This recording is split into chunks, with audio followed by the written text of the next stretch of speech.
तो वो पल आ ही गया जिसका लोगों को बेसब्री से इंतजार था। हालांकि ये सब कुछ पहले से ही तय था कि कौन कौन मंत्री बनेगा, लेकिन खूब मंथन हुआ उस पर और आखिरकार कांग्रेस ने अपने पांव जो है वो पीछे खींच लिए और कहा कि हम सरकार को समर्थन देंगे क्योंकि हमने अलायंस में चुनाव लड़ा है और मंत्रिमंडल में शामिल नहीं होंगे।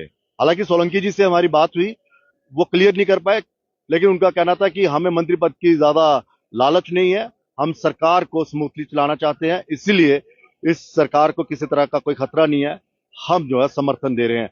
लेकिन क्या वाकई कांग्रेस को मंत्री पद की जरूरत नहीं थी या फिर कुछ ऐसा पेच पेच जो था वो फंस गया था कि जिसे उसे पीछे हटना पड़ा। लेकिन इस वक्त मैं यहाँ पर शेर कश्मीर इंटरनेशनल कन्वेंशन सेंटर में हूँ, जहां पर बकायदा जो है उमर अब्दुल्ला साहब जो है वो अपने परिवार के साथ यहाँ पर पहुंच गए हैं। सतीश शर्मा जो आजाद उम्मीदवार के तौर पर लड़े जीत कर आए, वो भी यहाँ पर पहुंच गया है। जावेद राणा जो कहा जा रहा है कि वो भी मंत्री पद की शपथ ग्रहण करेंगे, वो भी यहाँ पर पहुंच गया है।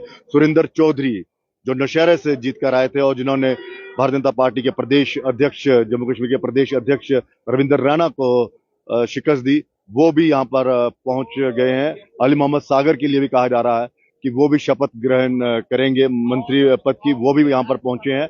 अजय सरोत्रा जी जो श्यामलाल शर्मा जी से जिन्होंने चुनाव में शिकस्त हासिल की, वो भी यहाँ पर पहुंच गया। और अभी कुछ देर पहले ही एलजी मनोज सिन्हा जो हैं वो यहाँ पर पहुंचे हैं और वो उमर अब्दुल्ला को मुख्यमंत्री की शपथ दिलाएंगे और साथ ही साथ उनके मंत्रिमंडल में जो मंत्री शामिल है वो भी यहाँ पर शपथ ग्रहण करेंगे। तो कुल मिलाकर 8 साल के बाद यहाँ पर जो है जम्मू कश्मीर में वो कोई मंत्री जो है वो बनेगा। इससे पहले भारतीय जनता पार्टी और पीडीपी की गठबंधन की सरकार थी और दोनों ने 3.5 साल के करीब सरकार चलाई, लेकिन फिर मतभेद हुए और भारतीय जनता पार्टी ने अपना समर्थन जो है वो वापस ले लिया था और 2018 को यहाँ पर सरकार गिर गई थी। यानी कि 6 साल, माफ कीजिएगा, 6 साल तक यहाँ पर जो थी सरकार, 6 साल पहले यहाँ पर सरकार थी, 6 साल हो गया यहाँ पे कोई सरकार नहीं थी, कोई मंत्री नहीं था, ना ही कोई विधायक था। और फिर यहाँ पर असेंबली में चुनाव होते हैं जो 2010 को हुए थे और 14 को हुए थे और करीब 10 साल के बाद यहाँ पर फिर से चुनाव हुए और 2024 में चुनाव होने के बाद जो है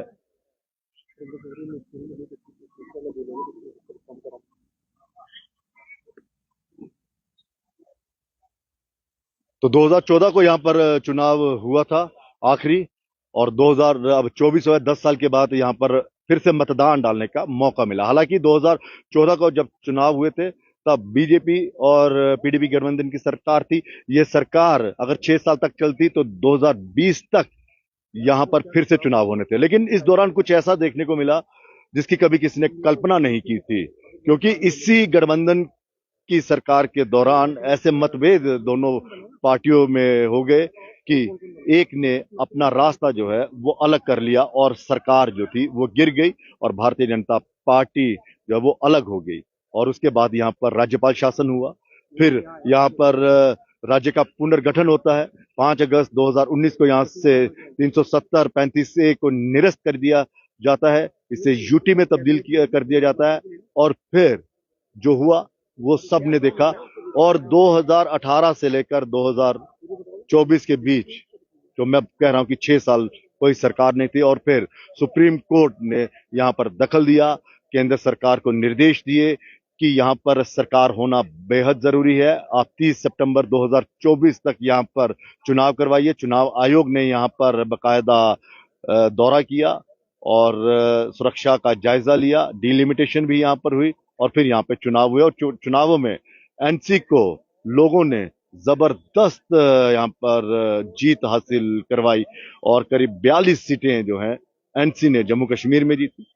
भारतीय जनता पार्टी ने सिर्फ जम्मू प्रोविंस की अगर हम बात करें तो 29 सीटें उन्होंने हासिल की। हालांकि उनका गठबंधन कश्मीर में भी था, ओपन में नहीं था, लेकिन रविंद्र रैना साहब ने कहा था कि हमारी जो लाइक माइंडेड पार्टी हैं, हमारा उनके साथ गठबंधन है और कुछ इंडिपेंडेंट जो है वो हमारे हैं। तो शायद इसी बयान की वजह से भारतीय जनता पार्टी जो है वो यहाँ नहीं पहुंच पाई, सत्ता में नहीं पहुंच पाई। और सतीश शर्मा जो ताराचंद को हटाकर शम से जीत हासिल की, कांग्रेस ने उनको टिकट नहीं दिया, लेकिन खुद पर इतना विश्वास था कि मैं जीतूंगा, और ताराचंद को शिकस्त देकर यहाँ पर वो पहुंचे और अब मंत्री पद की वो शपथ ग्रहण करेंगे, यानी कि उमर अब्दुल्ला साहब के मंत्रिमंडल में शामिल होंगे। हालांकि हम आपको बता दें कि समर्थन दिया है, एनसी में शामिल नहीं हुए हैं, उनके समर्थक हमारे साथ हैं, इन्हीं से हम बातचीत करेंगे। क्या कहेंगे? देखिए, बड़ा खुशी का पल है और शुक्रिया अदा करते हैं शाम के लोगों का, जिन्होंने आज यहाँ तक मतलब जो भाई यहाँ पहुंचे हैं, उनका ये सारा क्रेडिट उन लोगों को जाता है। और ये बताना चाहूंगा कि उन्होंने शपथ भी ले ली है और ये कैबिनेट जो उनको वहां का पद मिला है, बड़े खुशी की बात है। और खासकर ना केवल शाम के लोगों के लिए, पूरे जम्मू कश्मीर के लिए लोगों के लिए बड़े गर्व की बात है। एक युवा जिसने पूरी शक्ति के साथ एक इंडिपेंडेंट वहां पे चुनाव लड़ा और आज वो मंत्री के तौर पे आप सबके साथ रुकेगा। और ये आपसे उन्होंने भी काफी वादे किए हैं, लेकिन हम भी उनकी सपोर्ट में ये चीज जरूर बोलते हैं, we feel very proud to be a part of this government. और बड़ा खुशी का पल है, इस समय यही कहना चाहूंगा, ज्यादा तो कुछ कहूंगा नहीं। और दूसरी बात यह है कि जम्मू, देखिए सबसे बड़ी बात यह है, उमर अब्दुल्ला साहब के लिए एक बहुत बड़ी चुनौती थी कि कितने मंत्री वो लेंगे, क्योंकि सीएम को मिलाकर कुल 10, ठीक, और उन 10 में सबको खुश करना। शायद कांग्रेस इसीलिए इसका हिस्सा नहीं बनी, क्योंकि उनके 6 जो थे,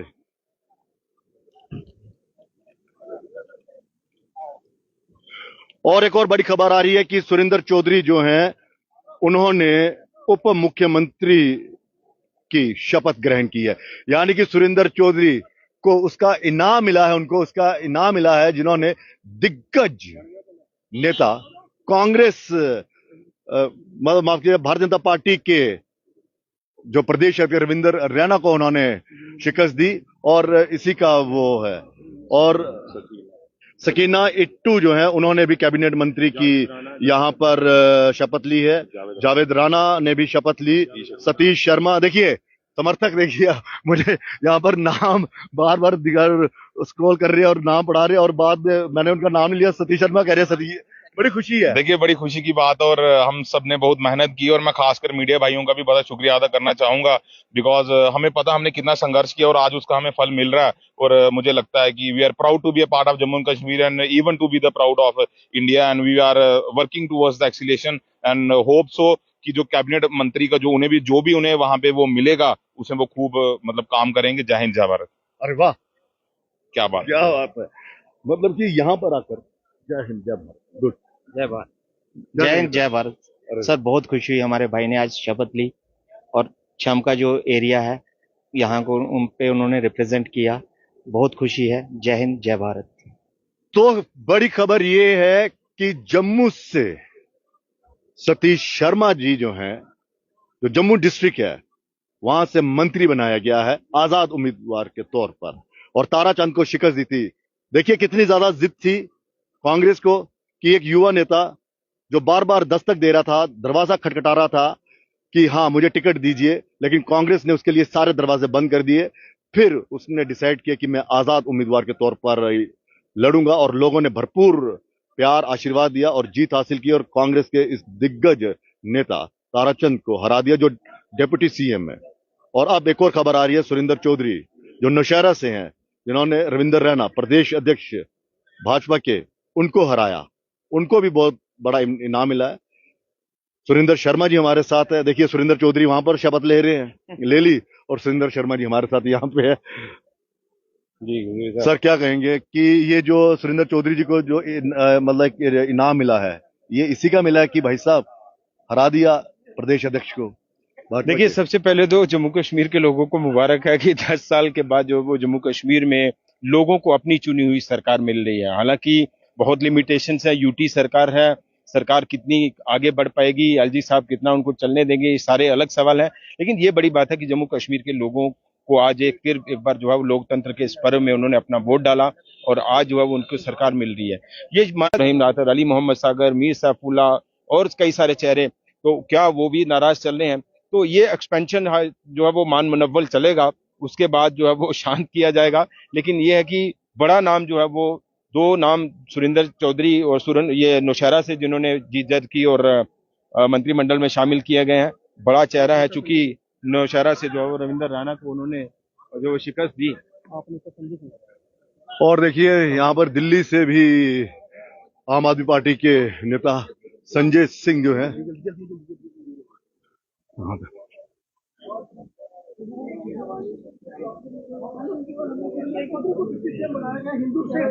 बहुत अच्छा है, सब कुछ अच्छा है, सब अच्छा है। और अभी नई सरकार बनी है तो मुझे लगता है कि ये जम्मू कश्मीर के लिए खुशखबरी है। एक स्टेबल गवर्नमेंट बनी है, तोड़ फोड़ का कोई चांस नहीं है। अच्छा, हम चाहते हैं कि सरकार चले, अच्छी तरह चले, और जो लोगों को पिछले 5-6 साल में यहाँ जख्म लगे हैं, तकलीफ हुई है, उसका मरहम प्रायोरिटीज क्या होनी चाहिए सरकार की मैम? तो मैं कौन हूँ अभी तो सरकार मैडम सरकार का मैडम कांग्रेस का मंत्रिमंडल में शामिल ना होना क्या इशारा करता है? वो तो आपको कांग्रेस से पूछना चाहिए, उसका मैं कैसे भी आपको लगता है कि ये सरकार आपको लगता है ये सरकार 5 साल चलेगी मैम? तो इलेक्शन है और आज देखिए, अब ये आज बहुत अच्छा दिन है क्योंकि बहुत सालों के बाद जम्मू कश्मीर को एक अपनी सरकार मिली।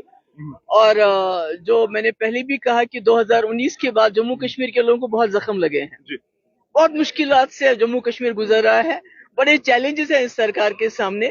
और बहुत अच्छा है कि लोगों ने एक मेजॉरिटी दी इस सरकार को, इस अलायंस को, और एक स्टेबल गवर्नमेंट दी। तो मुझे उम्मीद है जो लोगों की प्रॉब्लम्स हैं, बेरोजगारी को लेके, ड्रग एडिक्शन को लेके, बिजली को लेके, खासकर जो 2019 में जो फैसला हुआ है, तो हम उम्मीद करते हैं कि ये जो सरकार है, सबसे पहला रेजोल्यूशन जो ये लाए वो कंडेम करे उस दिन के फैसले को। जम्मू कश्मीर डाउन हमने देखा है, उमर अब्दुल्ला की बात करें, नहीं देखिए, मैं क्लाइम डाउन है, 370 कई जगह अब स्टेटहुड ने ले लिया। देखिए, मैं तो कहूंगी कि जम्मू कश्मीर के लोगों को बड़े जख्म लगे हैं, बड़े धोखे खाए हैं। तो मैं उम्मीद करती हूं कि जिस भरोसे से लोगों ने एक मेजॉरिटी दी है सरकार को, तो ये उस भरोसे की लाज रखेंगे और जम्मू कश्मीर के लोगों के जख्मों पे मरहम करेंगे। इंडिया प्लेटफॉर्म, इंडिया अलायंस के लिए कितना बड़ा प्लेटफॉर्म आज है? हरियाणा हार के बाद 2 बड़े इलेक्शन आ रहे हैं, महाराष्ट्र और झारखंड में। आपको लगता है एक मौका है, यूनिटी दिखाने की कोशिश है? नहीं, मेरे ख्याल में बहुत अच्छा था। सारे तकरीबन इंडिया अलायंस के सारे लोग यहाँ पर थे और अच्छा लगा। इनकी बहुत बड़ी कामयाबी है। तमाम पोलराइजेशन करने के बावजूद यहाँ इंडिया अलायंस की सरकार बनी, और ये इशारा देता है कि महाराष्ट्र और झारखंड में भी इंशाल्लाह अच्छे रिजल्ट। आपका चुनाव ना लड़ना पीडीपी को कितना घाटा हुआ? देता है। Thank you so much. खास तौर पर आप यहाँ पर देख सकते हैं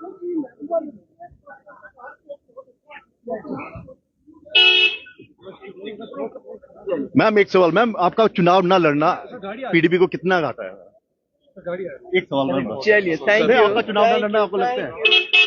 तो चलिए, महबूबा मुफ्ती जी ये नहीं कह रही है कि उनका चुनाव ना लड़ना पीडीपी के लिए क्या घातक साबित हुआ है, लेकिन हाँ इतनी उम्मीद जताई कि ये सरकार जो है वो 5 साल चलेगी और यहाँ पे भारतीय जनता पार्टी को मौका नहीं मिलेगा तोड़फोड़ का। तो क्या ये इशारा उन्होंने दे दिया था पहले ही कि हाँ जी आप यहाँ पे लड़िए और मैं जो हूँ थोड़ी सी आराम कर लेती हूँ? क्योंकि आपको याद होगा कि जब आखिरी फेज का चुनाव था तो महबूबा मुफ्ती जी ने यहाँ से कैंपेन करना जो था वो बंद कर दिया था, और उसी का फायदा जो है वो शायद एनसी को मिला और पीडीपी जो है वो यहाँ पर आप देख सकते हैं उनको बड़ी शिकस्त का सामना करना पड़ा। लेकिन सरकार, सुरेंद्र सर से हम बात करेंगे। सर आपको क्या लगता है कि महबूबा मुफ्ती का चुनाव ना लड़ना, हालांकि उन्होंने कहा था कि स्टेटहुड मिलेगा तो मैं देखूंगी, लेकिन फिर भी अगर ना लड़ना ये पीडीपी के लिए घातक साबित हुआ और एनसी को मजबूत कर गया? देखिए, जाहिर सी बात है कि जब आपका जो पार्टी का जो प्राइम फेस है, मेन चेहरा, जब वही चुनाव नहीं लड़ेगा तो जाहिर सी बात है कि पार्टी नेताओं कार्यकर्ताओं में जो है वो एक निराशा जो है वो आती है। और महबूबा मुफ्ती जो है वो हालांकि इसका ऐसे भी क्रेडिट ले सकती हैं कि मैंने शुरू में ही कहा था कि मैं चुनाव नहीं लड़ूंगी, यूटी में चुनाव नहीं लड़ूंगी, तो मैंने नहीं लड़ा। उमर अब्दुल्ला पर तंज कसने का भी मौका है। उमर साहब ने कहा था मैं चुनाव नहीं लड़ूंगा, लेकिन उन्होंने चुनाव लड़ा और मुख्यमंत्री पद की जो शपथ है वो भी ले रहे हैं। लेकिन ये लग रहा है कि आने वाले समय में और अमित कुछ इशारा कर रहा है कि और दूसरा ये है कि यहाँ पर आप मुझे बताइए कि जो अंत में उन्होंने कैंपेनिंग नहीं की, मतलब मन नहीं, इच्छा जाहिर नहीं की कि हाँ मैं कैंपेन करूं, और थोड़े से काफी वो स्लो रहे। देखिए, ये इसका एक दूसरा पॉलिटिकल एनालिसिस ये है कि जो इंजीनियर शीत फैक्टर बड़ा तेजी से उभर कर सामने आया, कि दूध की उबाल की तरह उभर कर सामने आया, उस फैक्टर को न्यूट्रलाइज करने के लिए कहीं ना कहीं ये भीतर साठगांठ भी जो है मानी जा सकती है एनसी और पीडीपी के बीच में, कि कल को हमारे लिए ये एक पॉलिटिकल खतरा ना बन जाए। तो इसलिए एक मेजॉरिटी गवर्नमेंट की सरकार आना बहुत जरूरी है, और इसलिए एक साइलेंट सपोर्ट की जो स्पेस है वो पीडीपी ने क्रिएट की नेशनल कॉन्फ्रेंस के लिए, और उसका फायदा जो है वो इस चुनाव नेशनल कॉन्फ्रेंस के लिए रास्ता जो है जाहिर सी बात है ये PDP ने तैयार एक किया। साइलेंट सपोर्ट जो है वो हुआ, एक साइलेंट सपोर्ट के लिए स्पेस मैनेजमेंट जो है वो किया गया। तभी महबूबा इसलिए- मुफ्ती जी इतने कॉन्फिडेंस से कह रही है कि इनको अब तोड़ फोड़ नहीं कर सकती भारतीय हाँ, जनता पार्टी। तो ये यही है कि जो बड़ी बात है कि इंजीनियर फैक्टर को न्यूट्रलाइज करना कश्मीर की पॉलिटिक्स में इन मेनस्ट्रीम पॉलिटिकल पार्टी के लिए बहुत जरूरी था, और वो हो गया। चलिए, बहुत बहुत शुक्रिया। और देखिए, चुनाव का जो नतीजा आया उसके बाद सबसे बड़ी ये चुनौती थी कि सरकार किस तरह से चलेगी, किस तरह से गठन होगा, कौन कौन मंत्री बनेगा। और अब मंत्री जो है वो बन गए हैं। हालांकि अभी कुछ और मंत्री बनेंगे, वो शायद बाद में बनेंगे, शायद कांग्रेस का भी उसमें यहाँ पर नेताओं का नाम आएगा। लेकिन राहुल गांधी और प्रियंका गांधी यहाँ पर पहुंच गए। उन्होंने कुछ नहीं कहा कि हमारे जो जीते हुए विधायक हैं वो इसमें क्यों नहीं शामिल होंगे मंत्रिमंडल में, लेकिन इतना जरूर कहा कि ये सरकार जो है वो स्मूथली चलेगी। तो देखिए, धीरे धीरे सब अब आ रहे हैं। चहल पहल जो है वो जबरदस्त हो रही है यहाँ पर।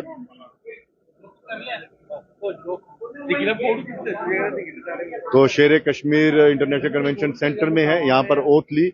और ये भी इतिहास में लिखा जाएगा कि एक स्टेट को यूटी बनाया गया और उस यूटी में चुनाव करवाए गए, और चुनाव करवाने के बाद जम्मू कश्मीर यूटी का पहला मुख्यमंत्री कौन बना, वो उमर अब्दुल्ला साहब का नाम लिखा जाएगा। कि हाँ जी, बताइए, जब कोई इतिहास में क्वेश्चन आएगा, हिस्ट्री में आएगा या फिर कोई कम्पिटेटिव एग्जाम में आएगा, बताइए जी कौन सी ऐसी स्टेट थी जिसे यूटी बना दिया गया। तो लोग जिन्होंने याद होगा, देखा होगा, वो कह देंगे जी हाँ जी, जम्मू कश्मीर को बनाया गया।